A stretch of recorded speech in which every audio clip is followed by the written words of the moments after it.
안녕하세요. 볼만찬 기자들입니다. 역대급 흥행 돌풍을 이어가고 있는 K리그1이 30라운드에서 유료 관중 집계 후 한 시즌 최다 관중 신기록을 썼습니다.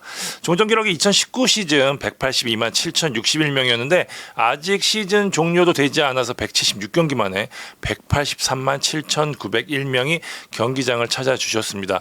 모두 축하할 일이 아닌가 싶어요. 이제 평관 1만 명에 도전하고 있는데요. 모쪼록 이제 바람 불 때 연날리자고 하잖아요. 좋은 기록을 남겼으면 하고 많은 분들이 계속해서 경기장을 찾아주시고 선수들 지금처럼 좋은 경기 해주셨으면 좋겠습니다.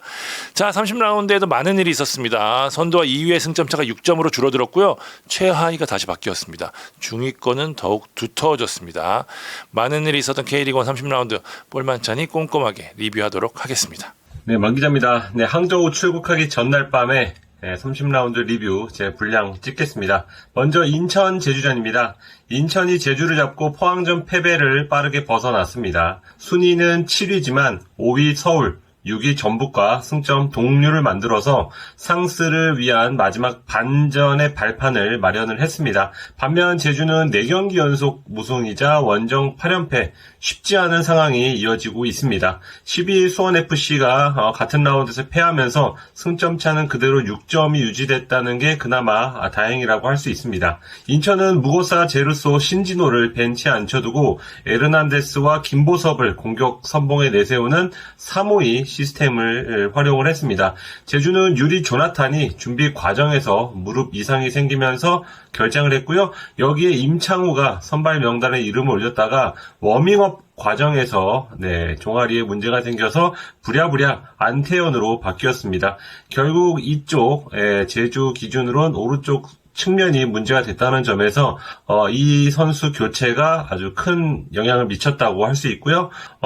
구자철은 모처럼 선발로 복귀해서 김봉수와 짝을 이뤘고 벤치에 최영준이 개막전 십자인대 부상 이후 처음으로 엔트리에 든 점도 포인트라고 할 수 있었습니다. 전반 12분 제주 코너킥 상황에서 연재훈이 노마크 헤더 찬스를 맞았는데요. 골대를 살짝 빗나갑니다.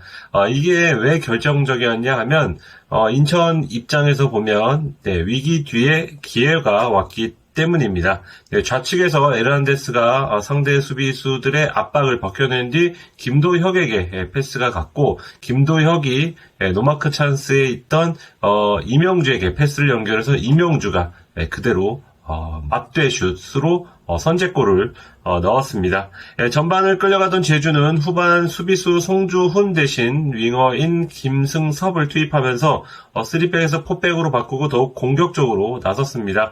곧 결실을 맺었습니다. 앞서 선제 득점 과정에서 에르난데스가 수비수 2-3명을 벗겨냈다면 이번엔 제주의 서진수가 특유의 탈압박으로 수비수들을 벗겨낸 다음 김승섭에게 알맞은 패스를 연결했고 김승섭이 동점골을 넣었습니다. 이후 제주가 더 강하게 몰아붙이는데요. 헤이스의 문전압 발리슛이 빗나가는 등 추가골까지 연결되지 않았습니다. 인천도 반격에 나섰습니다. 제르소 무고사를 투입하면서 마지막 반격에 힘을 꾀했고요. 인천 극장을 결국 개장을 했습니다. 추가 시간 3분이었습니다.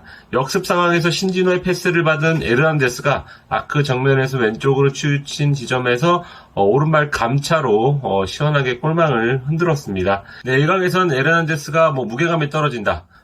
제르소, 무고사에 비해서 공격 포인트 생산성이 떨어진다는 지적도 있었지만 이날은 자신이 어느 정도 개인 기량이 가진 선수인가를 보여줬습니다. 당연히 KOM으로 해야겠죠. 에르난데스가 작년 여름에 경남에서 인천으로 이적한 뒤에 리그 34경기에서 9골 8도움, 입단 시점부터 현재까지 같은 기간 동안 인천에서 에르난데스보다 더 많은 골을 넣은 선수는 없었습니다. 무고사가 대구전에서 복귀골 이후로 지금 4경기째 침묵 중인 상황이었는데요. 이날 에르난데스의 그 극장골은 그래서 더욱 반가웠습니다. 인천은 지난 28라운드 수협전에 이어서 또다시 추가 시간 결승골로 값진 승점 3점을 얻었습니다. 인천은 올 시즌 후반 추가 시간에 5골을 총 넣고 있는데요. 오직 포항만이 인천보다 추가 시간에 더 많은 골을 넣고 있습니다. 제주는 4경기 만에 득점을 하면서 무득점에서 탈출했지만 후반전에 집중력 부족으로 계속해서 실점하는 문제를 하루빨리 해결해야 될 것 같습니다. 네, 전북과 강원의 경기입니다. 강원이 3대1로 승리를 거뒀습니다. 강원이 또다시 현대가를 잡았습니다. 올 시즌 강원이 4승을 거뒀는데요. 그중 3승이 현대가 팀, 2승은 전북을 상대로 그것도 모두 전주성에서 승리를 하는 기염을 토했습니다. 참고로 나머지 한 팀은 FC 서울이더라고요. 반면 전북은 페트레스쿠 감독 부임 후 홈 첫 패배였죠. 5경기 무승의 수렁에 빠지면서 파이널 A행도 장담할 수 없는 최악의 상황에 놓였습니다. 라인업을 보면 아시안게임 대표팀 5인방이 빠진 전북은 구스타보와 아마노준을 투톱에 두고요. 보아탱의 파트너로 류재문이 나섰습니다. 좌우는 한교원과 이동준이 섰고요. 홍정호의 수비 파트너는 정태욱이 섰고 김진수와 최철순이 좌우 풀백에 정민기가 골문을 지켰습니다. 강원은 가브리엘과 야고 투톱에 김대현, 갈레고까지 투입하는 공격적인 진용을 짰고요. 줄부상을 당한 센터백 자리에는 김영빈의 파트너로 이지솔이 나섰고요. 유상훈이 오랜만에 골문을 지켰습니다. 전북이 이른 시간 선제골을 넣었습니다. 한교원이 이지솔의 무리한 태클을 영리하게 이용하면서 페널티킥을 얻었고요. 지독히 안 터지던 구스타보가 이를 깔끔하게 성공시키면서 앞서 나갑니다. 하지만 이 골 이후 분위기는 오히려 강원이 가져갑니다. 강원은 전북을 압도하면서 전반 전북이 3개의 슈팅을 때리는 동안 13개의 슈팅을 달립니다. 전반 추가 시간 기어코 승부를 뒤집습니다. 경기력에 비해서 골이 나오지 않던 가브리엘이 전반 45분 서민우의 패스를 받아 멋진 터닝슛으로 동점골이자 자신의 리그 데뷔골을 성공시키고요. 2분 뒤였죠. 갈레고가 야고의 패스를 받아서 경기를 뒤집는 역전골을 성공시킵니다. 후반 문선민, 안현범, 구자룡을 투입해 전북의 반등을 노리지만 날씨가 도와주지 않습니다. 폭우가 쏟아지면서 정상적인 경기를 할 수 없는 그라운드가 되죠.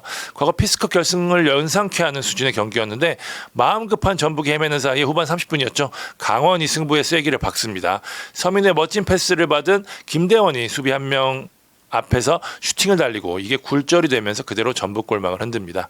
여기서 승부가 결정이 났다고 봐야겠죠.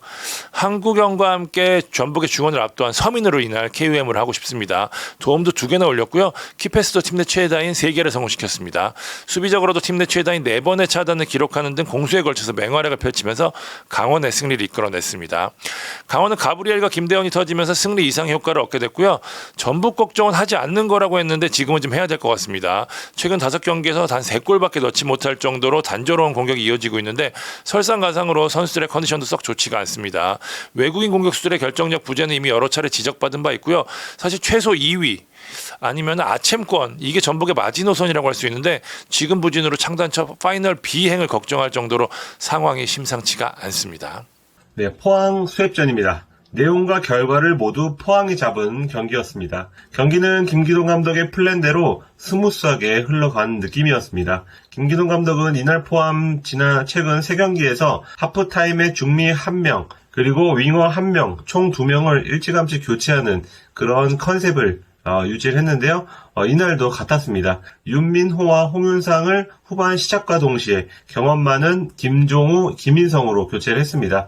전반에 2골을 넣고 앞서갔기 때문에 교체를 조금 더 편한 마음으로 할 수 있었을 것 같은데요. 전반 28분에 선제골이 나왔습니다. 브라질 트리오가 합작을 했는데요. 오베르단의 정확한 횡패스를 받아서 완델손이 좌측면에서 크로스를 띄웠습니다. 이것을 제카가 침착하게 몸을 날리면서 밀어 넣었는데요. 제카는 전반이 끝나기 전 역습 상황에서 엄청난 드리블, 엄청난 속도, 엄청난 솔로골을 터뜨렸습니다. 왼발잡이인 제카는 이날 오른발로만 2골을 넣었는데요. 2번째 골은 시즌 10호 골이었습니다. 지난해 대구에서 7골 7도움, 올해는 벌써 10골 7도움입니다. 적응을 마친 뒤에 한층 더 업그레이드된 그런 모습이고요. 공격 포인트는 리그에서 전체 1위. 최근 4경기에서 공격 포인트가 무려 6개인데요. 팀 공격의 포인트의 3분의 2를 책임지고 있습니다. 최근 폼이 가장 좋은 스트라이커임에는 틀림이 없고요. 당연히 이날 KOM으로 꼽고 싶습니다. 제가 이날 주목하고 싶은 제카의 기록은 골 외에도 파울입니다. 제카가 이날 수협전에서 팀 내 최다인 3개의 파울을 기록을 했는데요. 제카는 작년 파울왕이었습니다. 올해도 현재 파울 공동 1위입니다. 그만큼 파울이 많은 선수라는 건데 달라진 점이 있다면 작년엔 경고가 8개, 그러니까 이 카드 트러블로 빠지는 경기가 좀 있었지만 올해는 파울 수와 경고 수가 줄었습니다. 경고는 현재 작년의 절반인 4개, 어느 정도 컨트롤을 해가면서 전방에서 적극적으로 압박을 해주면서 작년보다 더 득점을 많이 해주고 있습니다.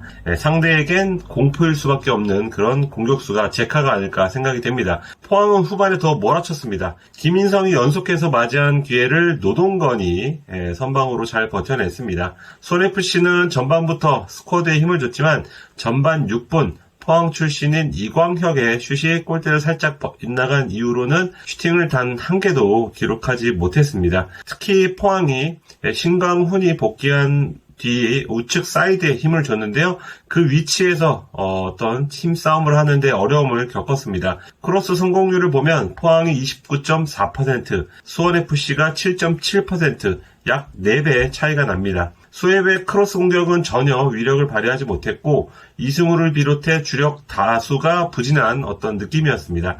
경기를 조립하고 이런 경기에서 후반에 간혹가다 발리슛으로 득점을 해주던 윤빛가람의 부재도 이날따라 더 커 보였습니다. 포항은 시즌 5번째 2연승을 달성을 했고요. 최근 4경기에서 승점 10점, 미친 기세를 이어가면서 선두 울산과의 승점차를 6점으로 좁혔습니다. 벌써 10년 전 역전 우승 기억을 떠올리는 분들도 많은데요. 승점 6점도 6점인데 지금 다득점이 어느샌가 5골 차까지 따라잡았거든요. 이게 아마도 울산이 킹받는 포인트가 아닐까 싶습니다. 이달 말에 30일에 동해안 더비가 열립니다. 이 경기는 정말 중요할 것으로 예상을 할 수 있고요.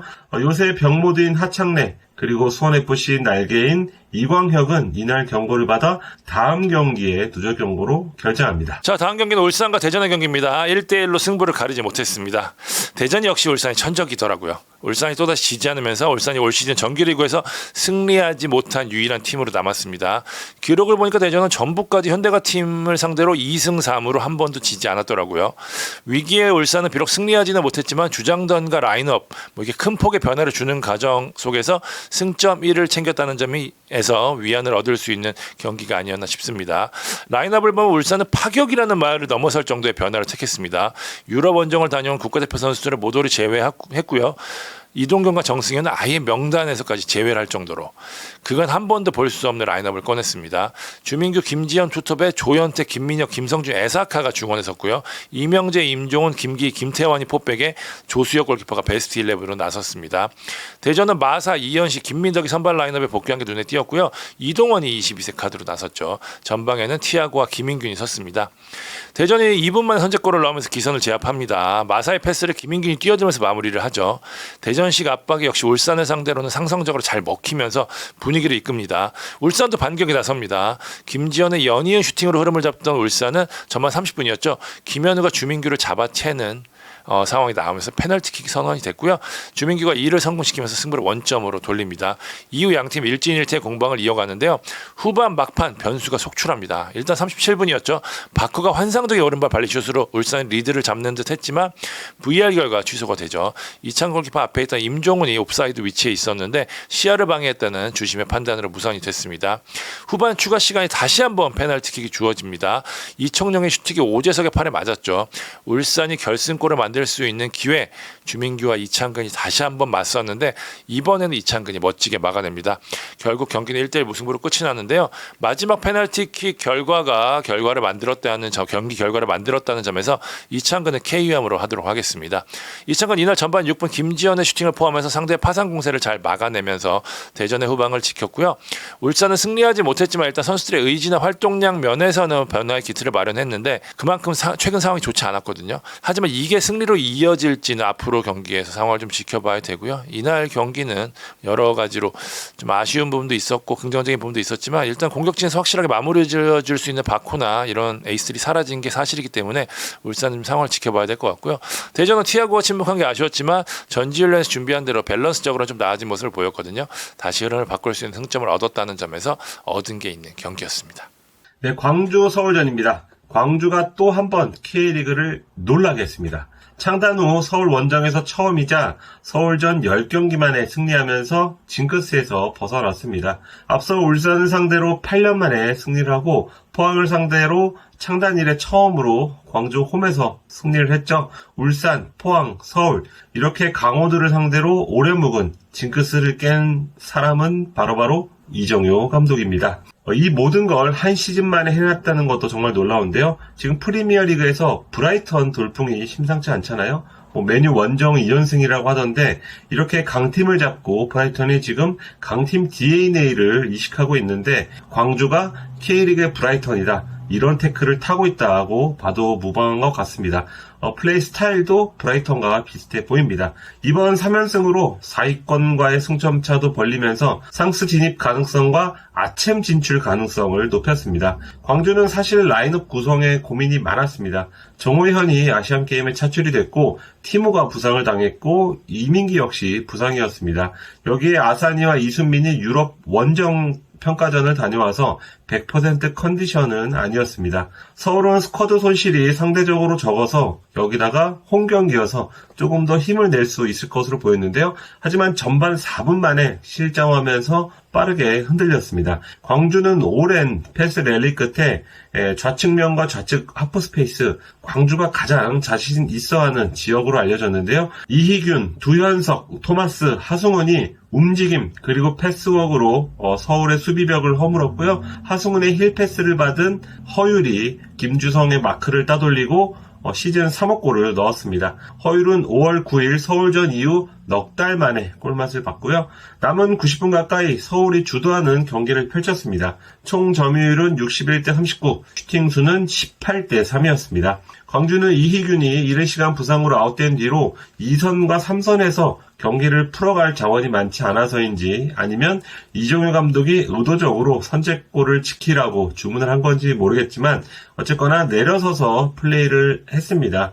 이종효 감독의 경기 중 어떤 만족하지 못한다는 제스처를 봤을 때는 후자는 아닌 걸로 보였는데요. 어쨌거나 광주는 결장자가 많은 상황에서 서울의 공세를 잘 견뎌낸 건 분명했습니다. 그 중심엔 골키퍼 김경민이 있었습니다. 전반 골문 바로 앞에서 임상엽의 슈팅, 그리고 후반 지동원의 발리를 포함해서 총 7개의 선방을 기록을 했습니다. 여기서 경기 후 방송 인터뷰에서 가족 얘기를 하니까 자식 2명을 홀로 키우는 아내가 떠올랐는지 눈물을 왈칵 쏟았는데요. 이 여린 감성의 수문장을 KOM으로 꼽고 싶습니다. 광주는 최근 선제골을 넣은 경기에서 무실점 5연승 중인데요. 김경민은 그때마다 번뜩이는 선방 능력을 뽐냈습니다. 김경민의 선방 100번 칭찬해도 모자라지 않지만 서울의 슈팅도 지적을 해야 될 것 같습니다. 대부분은 부정확하거나 골키퍼 정면으로 향하는 그런 모습이 있었습니다. 서울은 올 시즌 선제 실점한 경기에서 12경기 4무 8패, 승리가 없습니다. 그 말은 끌려가는 양상에서 경기를 뒤집을 만한 어떤 멘털리티를 발휘하지 못하고 있다는 뜻이었고요. 쌍스 진출을 위해선 남은 3경기에서 반전이 필요해 보입니다. 자, 마지막 경기입니다. 수원과 대구의 경기. 대구가 1대0으로 승리를 했습니다. 대구가 세징야가 없는 가운데 시즌 첫 3연승에 성공하면서 단숨에 4위로 도약을 했고요. 반면 수원은 홈에서 수적 우위를 안고도 무기력하게 패하면서 최하위로 추락을 했습니다. 라인업부터 보면 수원은 박희준, 안병준 투톱에 모처럼 김보경을 투입하는 승부수를 띄웠고요. 김보경이 고승범, 가츠키와 함께 주원을 꾸리고 김태환, 김경중이 좌우에 섰습니다. 이규석이 박대원, 김주원과 함께 3백의 자리를 함께 눈에 띄었고요. 세징야가 부상으로 빠진 대구는 바셀로스가 대체자로 나섰고요. 황재원, 조진우, 오승훈의 공백은 예상대로 장성원, 김강사, 최영은이 메웠습니다. 대구가 대구답게 승리한 경기다 이렇게 평하고 싶은데요. 수원이 못하기도 했지만 최영근 감독의 말대로 대구가 대구 축구를 잘했다 이렇게 생각할 수 있겠습니다. 다들 아시는 대로 대구는 점유율을 포기하고 수비에 숫자를 많이 두고 공격 시 적은 숫자로 빠르게 역습해서 결정을 짓는 딸깍 축구가 트레이드 마크인데 이날 대구의 색깔이 완벽하게 맞아떨어졌습니다. 이날도 점유율 38대 62로 절대 열세였지만 유효 슈팅 수는 5대 6으로 거의 차이가 없었거든요.